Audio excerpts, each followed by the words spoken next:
Hello aspirants, welcome to PW OnlyIAS. I guess you're all doing really very well. Let us continue with the daily analysis of the Hindu from 15th of November 2024. Let's begin. So this is a Telegram account where you can basically find the PDF which we do or analyze daily along with the other material that is required for your preparation.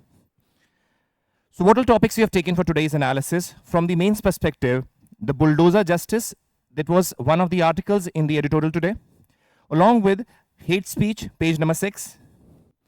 Then we have AFSPA, page 1, grade GRAP, that is Graded Response Action Plan, page 2, Operation Kawach, and the concept of basic countries. So let's see what these are and let's analyze them. From the main topics, please see. So when we see over here, topic 1, GS2, page number 8, this is basically again raising impunity. If you go into detail, you'll be analyzing, basically it talks about the concept of bulldozer justice. Now, Supreme Court had basically given a justice the previous day and the analysis was done in the editorial. So let us understand what bulldozer justice is and the dimensions and what the Supreme Court has already said on that. Let's see. What is bulldozer justice? Now see, bulldozer justice refers to a form of extra legal action. Why? What is extra legal? Something that is not permitted or allowed by the law but is being done outside the purview. So that is extra legal. Where authorities demolish properties as means of punishment, often targeting individual accused of crimes and dissenting against the government. So what happens sometimes, the Honorable Supreme Court had basically mentioned that let us assume that there are certain criminals who are doing notorious acts, criminal acts. So when they are caught, let us say, along with the properties are basically demolished by using heavy machineries. So again, that bulldozer concept comes from there. Now this is not something that is basically sanctioned by any law. Yes, there can be in case certain, let us say, there is money laundering. Certain assets can be attached, but it doesn't mean that you demolish everything. There might be people staying there. That is why this bulldozer justice concept comes where even the Honorable Supreme Court says that it is again extra legal. So let us see what are the issues associated with it. Background of the case, why this concept has come up. See, the case involved a series of petitions. There were various petitions basically that were filed in the Honorable Supreme Court and even in the High Courts also. That how can a state have an authority to simply go and demolish because some member of their family was involved in some criminal act. Now see, the cases involved series of petitions challenging the extra legal practice of demolishing the houses of individuals accused of criminal activities. Now, this is not confined to one particular state, but this took place in various states. Let us say in Uttar Pradesh, Madhya Pradesh, Rajasthan, even in Uttarakhand. So this common practice was going on. So what happened? The recent ruling was prompted by the incidents of Udaipur, Rajasthan, Ratlam, Madhya Pradesh, and earlier this year that took place. So a lot of cases being filed. So what did the Supreme Court say? We'll club them and see what are the issues concerning them. Let's see. What were the guidelines in the judgment that the Supreme Court basically gave regarding this concept of bulldozer justice? Now that becomes very, very important. See, guidelines for demolition procedure. Supreme Court under Article 142, it has used or invoked the concept of Article 142. We'll understand also what is the concept of Article 142? We have done in on the previous editorial analysis the concept of complete justice. So it has invoked that article.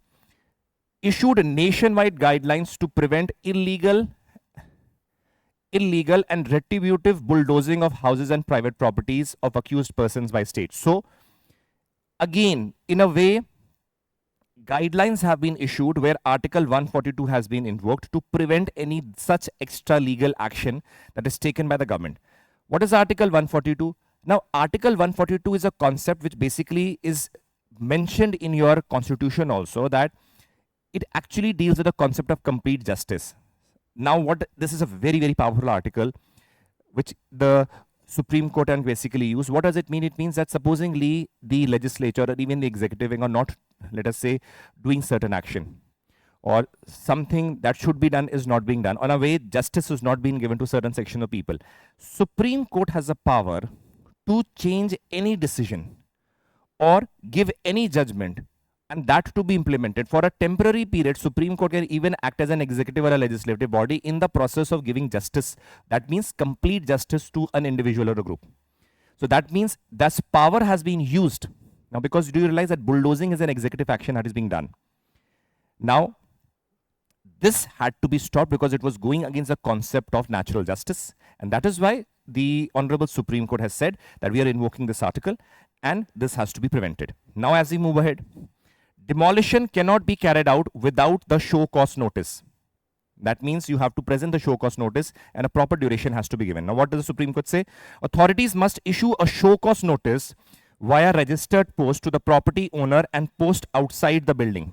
That means you should give it to the people residing their owner, and you should put a notice outside the house that this will be demolished, not on a haphazard manner that a criminal is caught and next day you demolish his property. So that is not something that is allowed. A due process of law has to be followed, or what is laid by the procedure established by law. This notice must provide a 15-day period or a timeline specified by the local laws, whichever is later. That means 15 days, or if the law provides 20 days, and 20 days. So proper show cause notice, proper time duration, proper pasting of the, let us say, notice outside the house also, that the people in midst are aware of it. Next, digital recording and accountability, right? Digital recording and accountability, digital notification to prevent backdating. Courts directed that once a show cause notice is served to the property owner and pasted outside the house also, a digital notification must be sent to district collectors and the magistrate via the email. So that means you cannot basically hamper or play with the dates on which the notification was sent. So that is why, along with the registered post, on the same day, a mail has to be sent or to be informed to the district collector. Third, under this digital record, designating a nodal officer, the court instructed that within 1 month, the district collector or magistrate must appoint a nodal officer for managing demolition-related notices. So automatically a certain other office is being created, or additional duty would be granted or put on the shoulders of some officer, that all the demolition that is taking place within that particular district, this particular designated officer will be responsible for managing that. Now, this is again one of the important guidelines given. Mandatory videography of demolition. So proper videography of the demolition will be done, videographed, and report has to be submitted to the municipal commissioner. Fourth, justification for demolition in the final order. The final order should mention why extreme step of demolition was the only option that had been taken. Why did it happen? So that justification has to be given.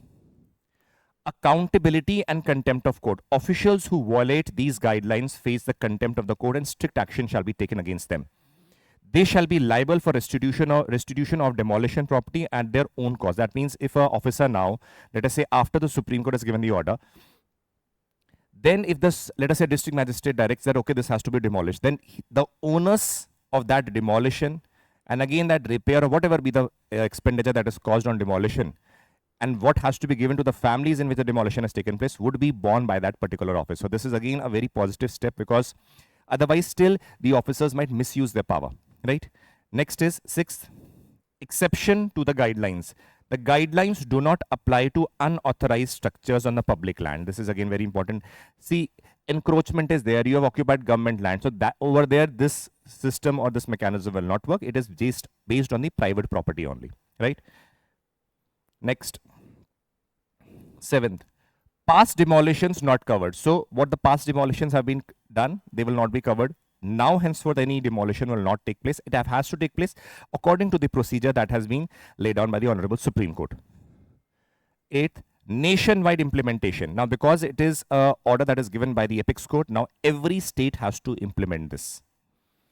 So this was again a very, very important dimension. The reasons for the rise of bulldozer justice. See, we have seen what is bulldozer justice.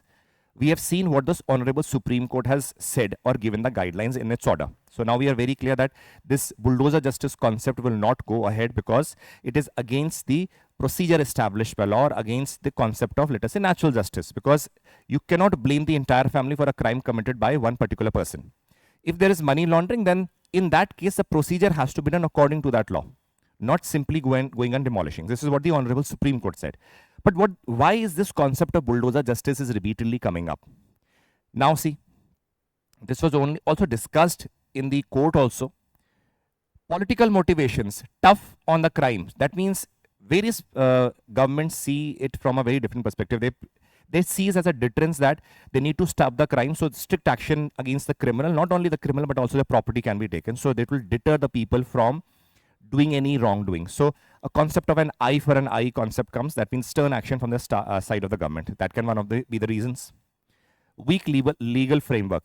Absence of clear laws against the demolition as punitive measure and the loopholes in the urban regulation can also be one of the reasons behind that.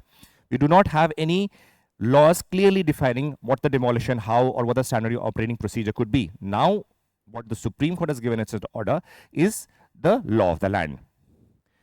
Quick solution to encroachments. Now, quick solution to encroachment is fine, but we need to understand that when it is public land and somebody has occupied the public land, in that case, even the Supreme Court has said that its guidelines will not work because it is government land. But in case of private land, we understand that encroachments can occur there also. But due process of law or the procedure established by law is again what is very, very important in this case also. That was not there. So that is why they used to perceive that let us have a quick solution of demolishing and get done with the case. That was also one of the important. From the aspect, you can say administrators used to find it easy as a means to demolish the building and the case can be easily resolved. Populist appeal. Now, you would be seeing that when you talk about bulldozer justice, it is very popular in nature that a criminal has committed a crime, you're destroying all his property. So from a populist, that means it is something very popular among the people. People find it that stern action is taken by a government. So as a means to showcase its populist or a appeal to the public sentiment also this can be done. Social media amplification. The dramatic visuals of demolition spread quickly by media popularizing the practice and reinforcing it again and again. Various bureaucrats also who are on social media tend to go with the trend that, okay, this again works. The demolition activity basically creates a populist appeal. So again, for social media presence also, we see that these actions can be done as they were debated in the Honorable Supreme Court also. Now when we move ahead, please understand the issues with the issues due to the rise of bulldozer justice. What were the issues associated with the bulldozer justice that came up because of which the Honorable Supreme Court had to intervene and give a judgment on that? Violation of the due process. That means rule of law and the citizen's right to fair trial. That was being bypassed. You have to go according to what is laid in the law. Without doing that and simple demolition of their properties and assets without a judgment being given goes against again the concept of natural justice. Second, collective punishment. One needs to understand that if someone has done a criminal action, let us assume there's a criminal who has done some murders.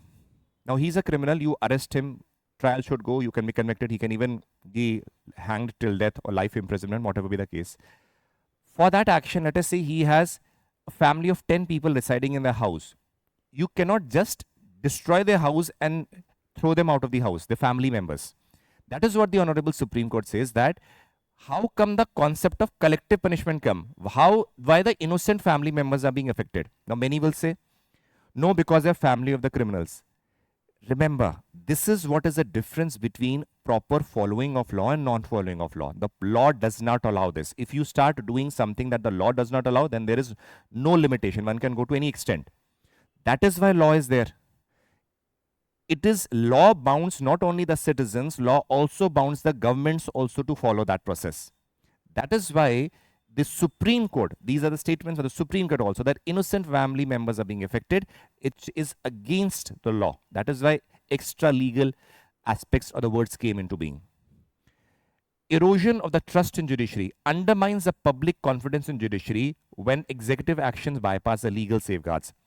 Why did the Supreme Court give such a stern action? They said that executive is taking such actions. It is against the law. It is the judiciary which has to basically uphold the law. The Supreme Court is a protector of the Constitution and the rights of the people also. That is why again we see that weaker judiciary at the lower level in particular were also a point of concern. Only it went to the case Supreme Court, that Supreme Court gave this judgment. That is also again a point of concern. Human right violation, yes, unlawful eviction, property destruction, loss of shelter, that against a human right violation. Inconsistent application. Now what is going on is, it is not that it is a standard operating procedure, bulldozer justice. Let us say if there are 1,000 criminals in a particular region, it is not that some houses are destroyed, some are not destroyed. Either there is a standard operating procedure of demolition or it should not be there. So why selective or inconsistent application? That is why they said this process will not follow. Impact on the urban planning. Poorly executed demolition disrupt the community and also the surrounding region. So that is why again praise is a concern. So this is again the aspect of bulldozer justice. Next comes hate speech cannot be equated with a false claim. So what over here is important is the Honorable Supreme Court basically again discussed or came up with the concept of hate speech. So we will see what hate speeches are. Topic 2 GS2 and page number 6. So let us discuss what hate speech is. See, there is no official definition of hate speech as such, but when we see certain government reports, out of that we can take out the concept of hate speech and what basically it stands for. So, according to the 267 report of the Law Commission of India, hate speech is stated as an incitement of hatred primarily against a group of persons defined in terms of race, ethnicity, gender, sexual orientation, religious belief, and the like. So that means you are trying to spread hatred between or among the individuals based on parameters like race, ethnicity, gender, sexuality, and religious belief. So that means an incitement of the feeling is there. That is a major important dimension over here. And through the incitement, you are spreading hate between or among the communities. So when we talk about the hate speech, please understand this. The impact, it poses grave danger like communal violence, loss of human rights, rule of law, and cohesion in democratic society. So it creates a lot of issue. Let us see and go ahead and analyze this aspect. Legal provisions of hate speech. See, there is no proper definition of hate speech. We've already seen that. Though the Law Commission has defined it, that gives us a brief idea of what the hate speech basically is.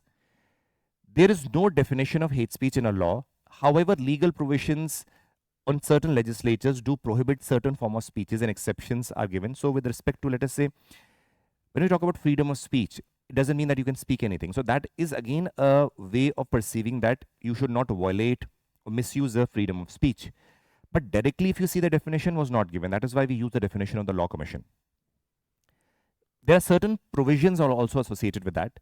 Indian Penal Code IPC section 153 of the IPC, promotion of enmity between different groups based on religion, race, place of birth, residence, and language is an offense punishable for 3 years of imprisonment. Again, if you use your speech and spread hatred, again, you can be imprisoned for approximately 3 years, up to 3 years.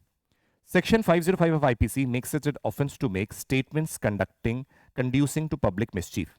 Again, using your speech as a means of creating such mischief can also be an offense under Section 505 of the IPC. Representation of the People Act 1951, we see that Section 8 provides the ground for disqualification of contesting an election if he or she is convicted of inciting violence against through the freedom of speech and expression. Using the concept of freedom of speech, you basically spread hatred during the election time, and for that matter, it can also be a ground for your disqualification also.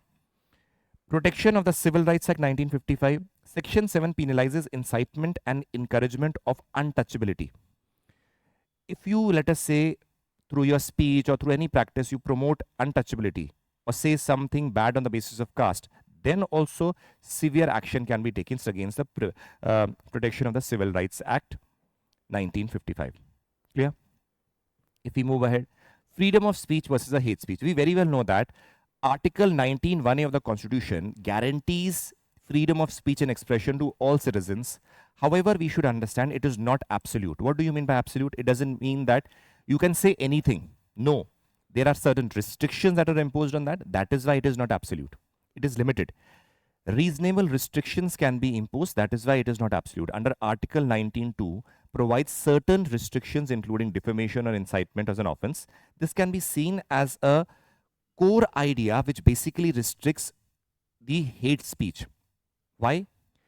Because the Constitution itself says that you have the freedom of speech, you can speak, but it doesn't mean that you can say anything or that goes against, let us say, the concept of your nation, or you incite violence between or among the communities. That is not allowed. So that forms a bedrock which basically indirectly can be seen from the perspective that Indian Constitution says that it is it is refraining from the people indulging in hate speech. Though it is not directly mentioned, we can basically take it implicitly. We can basically take it from the interpretation of the Article 19, subpart 2.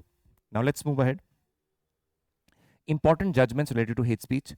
Pravasi Bhalai Sangathan versus Union of India 2014. The court acknowledged the growing problem of hate speech but didn't explicitly criminalize it. It urged the Law Commission to consider the specific legislation. So the Supreme Court basically accepted that hate speech is there, but it did not give any particular judgment at that time and said let the Law Commission basically form or draft a law on the concept of the hate speech. Shreya Singhal versus Union of India. This case focused on online hate speech by striking down Section 66A of the IT Act and allowed the authorities to block online content which is grossly offensive or harassing. Online, obviously, we know that a lot of misuse. इसको merge कर दीजिएगा, ठीक है? In Pravasi Bhalai Sangathan versus the Union of India 2014, the Supreme Court held that the implementation of the existing laws would solve the problem of hate speech to a great extent. So we saw there are certain laws and acts which are there, which have been there, but the problem is that repeatedly such things keep on coming. What our due course should be is that we need to basically see a stricter implementation of these laws, along with it, empowerment of the Election Commission of India, right?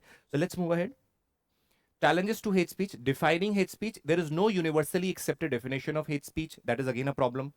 Balancing the right of the speech and the hate speech. Then social media based hate speech again are there. Multilingual country, again we have to understand that it may be difficult to identify and remove the hate speeches in local language, but we have to balance it. Activities by the political leaders. Again, political leaders, we have seen a lot of people are even in the political community do use this. So restrictions, or let us say the Election Commission should intervene. Lack of resources and legal framework. So these are the things that are basically there. So let us see from the prelims topics what are there. Armed Forces Special Power Act, back in 6 violence hit areas of Manipur, topic 1, GS2 and paper 1. About Armed Forces Special Power Act, please understand this is again a very act which basically gives a lot of power to the armed forces, because in cases where even the local authorities or the police authorities are not able to basically resolve the issues, in that case, this action can be taken, right? Now what happens? Background, the act in its original form was promulgated by the British in response to the Quit India movement in 1942. After independence, the Prime Minister Jawaharlal Nehru decided to retain the act, which was first brought in an ordinance by notified in the act in 1958.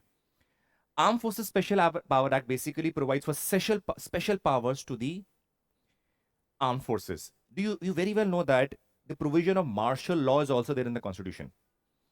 So this again is not against the Constitution, where armed forces are given the special power. Even this is mentioned by the Honorable Supreme Court. So this can be imposed by the center or the governor of a state or the state or the parts after it is declared a disturbed under Section 3 of the Armed Forces Special Power Act. So if any region declared as disturbed under Section 3 of the Armed Forces Special Power Act, now that can be declared by the central government or by the governor of a state, who's again a representative of the center. In that particular cases, we can see special powers would be given to the armed forces. It has been used in the areas where militancy has been prevalent. Disturbed areas under the Armed Forces Special Power Act, under Section 3 of the Armed Forces Special Power Act, this disturbed area concept is there mentioned. Now, the area can be disturbed due to difference or different aspects. There is, let us say again, ethnic or basis violence that is going on in Manipur, that can also be there. So we can see various religions, racial, language, caste group, can be any reason because of which certain disturbances can be there. We can see that a disturbed area can be declared under Section 3 of the Armed Forces Special Power Act. The central government or the governor of the state or administrator of the union territory can declare the whole part of the state of the union territory as disturbed area. Next, center can take decision to repeal Armed Forces Special Power Act and getting recommendation from the state government. But again, the onus lies with the central government. The state government can recommend that you should remove this, but it is a center who has the power. Any person arrested or taken into custody may be handed over to the officer in charge of the nearest police station, along with a report detailing the circumstances or the reasons for arrest. Next, what attempts have been made to repeal this act? Again, many people see it as a draconian act because you have giving special powers to the armed forces, and it further gives let us say, immunity also to the armed forces for the action done during this phase, or let us say when the Armed Forces Special Power Act is there. And that is why many feel that how come the Armed Forces Special Power Act, under that armed forces are given so much power. So there have been attempts, like in 2000, Manipuri activist Irom Sharmila basically had a hunger strike for years, 16 years, so that this act is removed. In 2005, Justice Jeevan Reddy Commission also submitted a report in 2005, which basically recommended that the repeal of the Armed Forces Special Power Act should be done. Even the Second Administrative Reform Commission also endorsed these provisions that it should be repealed. But now we have to understand, along with this, the criticisms are also there. We should understand that why this is being told to remove. First is, it is known as very draconian from the nature, that draconian in the sense that misuse can be there, misuse has been there according to the people. That is, say, in Manipur. Previously, when Ayan Sharmila was basically on a hunger strike, she was of the emphasis that militaries are basically misusing their powers, and that is why it should be eliminated. Now, that is one of the major things. If we move ahead, if we see what are the Supreme Court's views on the Armed Forces Special Power Act, we need to understand that though Supreme Court has said that balancing should be there, it has upheld the Armed Forces Special Power Act. That is an important thing. Naga People Movement of Military Rights versus the Union of India, 5 judge constitutional bench unanimously upheld the Armed Forces Special Power Act. Time period, although the court agreed that the constitution did provide for deployment of armed forces in the aid of civil power, such deployment can be permitted for a temporary period. That means if the Armed Forces Special Power Act or the region is declared as a disturbed area under that particular act, the military is there who has special powers, it is temporary, it is not a permanent action. That is why the Supreme Court said it has upheld the Armed Forces Special Power Act. But it doesn't mean that the central government can misuse that act, so that the act is basically in implementation using the concept of disturbed area, and it is prolonged for years. And that is what the point of concern, even in case of Manipur, when Iron Shirmila basically was on a hunger strike. Opinion of the state government, the scout said that while declaring a region as disturbed area, the state government should be taken into consensus, and then it should be taken. So these are certain guidelines also given. Autonomy of state administration, conferment of the said power on the central government regarding declaration of the region to be a disturbed area does not, however, result in taking over of the state administration by the army. Very important. That means if a region is declared as a disturbed area, and because a disturbed area is declared under Section 3 of the Armed Forces Special Power Act, it doesn't mean that the armed forces are taking over the district, or let us say the state administration. The state administration or the state government will do its own work. It is the law and order situation which is being disturbed. That is what the army has to deal with. And that also for a temporary period. It doesn't mean that the army is the one which is running the state. No. That is what the Honorable Supreme Court has said. Use of minimum force. Again, the major criticism of the Armed Forces Special Power Act is that the excessive use of force by the military power. When that is done, that creates a lot of issue. So minimum force, what is required, only that should be used. So this was with respect to the Armed Forces Special Power Act. GRAP, Graded Response Action Plan, Topic 2, GS3, page 2. When we see over here, this is again a rise of pollution in India. Overall is also rising. In Delhi, the condition is very severe. So we need to understand what is GRAP. Graded Response Action Plan. GRAP is a set of emergency action to prevent worsening of the air quality in Delhi NCR, where pollution levels cross a certain limit. Approval. GRAP was approved by the Supreme Court in 2016 in the case MC Mehta versus the Union of India case. Start. It was officially implemented in 2017. And what is the purpose of it? Please understand that it works as an emergency alert system, because when the pollution rises to a very dramatic level, or let us say problematic to the health of the city and the people, then this program has to be implemented in a stage wise, so that we can basically manage the pollution and prevent it from rising. So what it is, please see. Key features of the revised action plan. Focus. GRAP now focuses on, earlier on when it was there, it was focusing merely on the air quality index. But now it does not, earlier it was basically focusing on 2.5, PM 2.5 and PM 10, but now it is basically focusing on overall air quality index. So what the shift has been, when initially it implemented, focus was this.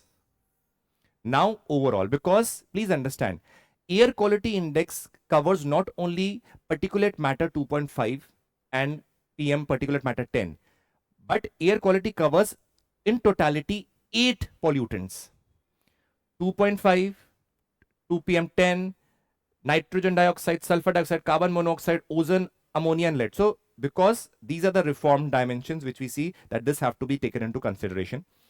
4 pollution stages are there. Stage 1, poor, where air quality index is 201 to 300. Stage 2, very poor, 301 to 400. Stage 3, severe, where 401 to 450. Stage 5, severe, when it is more than 450 air quality index. Now please understand, what does it mean? What actions are taken in every stage?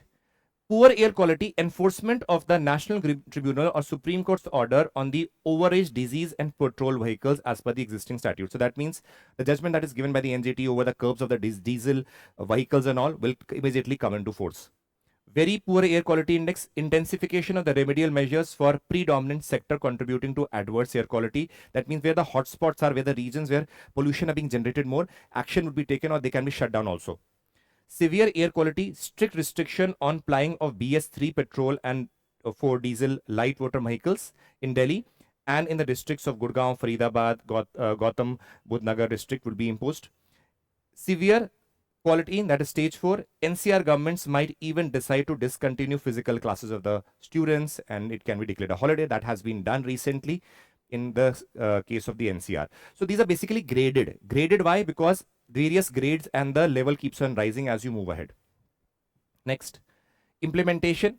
Current authority is Commission for the Air Quality Management Commission, which we had done basically few days back also. Earlier on, it was Supreme Court appointed Environment Pollution Prevention and Control Authority, but now it is the role of Commission for the Air Quality Management, Commission for Air Quality Management. Now, please understand this. We had already done 3 days back where we had discussed what 𝐂𝐇𝐀𝐄𝐿 basically means. So I want you to please keep on updating also what we had done in the previous lectures. Now, challenges in implementing, please understand, when we have to implement the GRAP, there are a lot of issues. Construction restriction. Construction restriction that causes dust pollution are banned only under stage 3, except for also that for the critical infrastructure. Not critical, that means the ones which are basically, when we see stage 3, please understand, this is a very important thing. Stage 3 is already a condition where the pollution has reached, basically reached the severe stage. Over there, your pollution or the construction activities and way are being restricted. The problem that happens is, it is one of the major contributory to the pollution. So action should be taken even before that. That is again a major dimension. Coordination issues, because over here you have the state government, you have the central government, you have again the Supreme Court observing that. So many bodies are there and coordination issues do arise. Vehicle emission control, pollution under control certification is not effective in identifying the pollution certificate. So again, some cars or vehicles might be having the pollution certificate, but they're still producing the pollution. Now, how will you deal with that? Vehicle compliance, a study shows that 89% of the Delhi's vehicle meet BS4 or BS6 standards, while 11% still do not. So again, they are the major polluters. Public awareness is also one of the major things. Let us say carpooling, using public transport is something that they should be using, but again everybody wants to travel via their own vehicles. Operation Kawach, topic 3, GS2, page 10. Operation Kawach is basically a program or an action that is taken by the Delhi police in focusing on anti-narcotics or trafficking based on narcotics in order to counter that. That is a major initiative. Please understand, a major anti-narcotics initiative is launched by the Delhi police, focusing on the street level and high level drug trafficking and apprehending individuals involved in narcotics trafficking. So that means the menace of the drugs and the drugs trafficking that is there. In order to resolve that, this Operation Kawach has been launched. It aims to combat the harmful effects of the addiction on the youth and children. So it also has a component how to basically coordinate for bringing out the youth out of this particular problem of drug addiction. Again, it was launched in May 2023 because central government had pronounced its aim with a zero tolerance policy towards narcotics and involving joint and sweeping operations to identify all those people who are involved in these and basically putting them behind the bar, and along with it, taking out the young, especially who have been addicted to this. Please remember, you should always remember that this is Operation Kawach. There is one Kawach system in the railways also, that is anti-collision devices. So please do not get confused.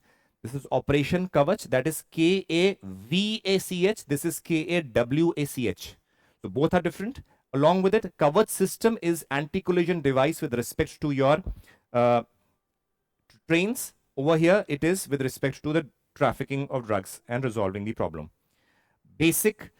Again, we know that COP29 is basically going on in Azerbaijan, where climate finance issues are being discussed from November 11 till November 24. So what is the updates coming? We'll be discussing. The concept of basic countries is mentioned over here. What does basic mean? Basic countries are global grouping of the few newly industrialized developing countries. It basically means Brazil, South Africa, India, and China. Right? These are again the 4 newly industrialized countries. So this is a grouping. Was formed when these countries signed an agreement in 2009. This was basically a follow-up of, we know that, under the UNFCCC. In Copenhagen in 2009, basically over there, a pledge was taken by the developed countries to give approximately $100 billion annually to the developing countries. So at that time, to come together and put their opinion in front of the developed countries, these 4 countries came together. This is again an informal alliance or a partnership to present their ideas with respect to this climate change. And this grouping is again known as BASIC. Brazil, South Africa, India, and China. And that is why again they are collectively participating as one group in the COP29 also, where they are basically focusing on getting as much money from the developed countries with respect to the development and climate finance. What are the demands? Please understand. Developed nations play a very important role in the greenhouse emission first. Second, they want the developed countries to take the responsibility also for the emissions that they had done previously, and because of which the greenhouse gases emission have risen. For second. Third, their demand is that an adequate amount of financing should be there from the side of the developed nation, which right now, yesterday when the draft was relieved, it's mentioned close to 5 to even $6.8 trillion, which is again a very hefty amount, which the discussions will go on. Along with it, it also presents that these basic countries will act as a group, even presenting their views in the United Nations and other forum towards their unity for the deal that they want to get in case of resolving or reducing the greenhouse gas emission. They would be acting together, and a quantum of amount can be taken up from the developed nation. So this is what the demands basically are right now. They will be acting as a unit. Now, as we move ahead, MCQs, please understand. Question 1, options. Answer. Question 2, options. Answer. Question 3, options. Answer.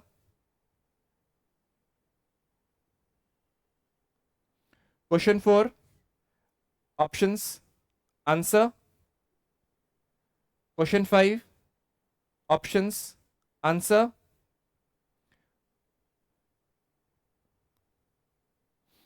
This was the analysis of the Hindu from today's newspaper. Hope you liked it and enjoyed it. We'll be continuing with the lecture tomorrow. God bless you and Jai Hind.